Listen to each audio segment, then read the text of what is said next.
Nangona le ndlela iyindlela esingise kwidolophu yase-Elim ikwayindlela esetyenziswa ngabaqhubi ukuya eThohoyandou, eGiyani nasemalamulele, kodwa le ndlela isokolisa abaqhubi kuba ayikho semgangathweni. Indlela i-D4 yokhiwa ngo-2007 isuka eMuyila uyokutsho emalamulele.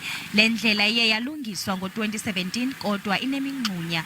Abaqhubi bathi le ndlela kwakufanele ukuba iphucula ubomi babo, ifaka ubomi babo esichengeni. Njengabaqhubi beeteksi siyisebenzisa le ndlela ntsuku zonke. Mihla le siqhuba nzima ngenxa yezi potholes. Iimoto zethu ziyonakala. Iambulensi ezithutha izigulane kuye ePulukwana zisebenzisa le ndlela.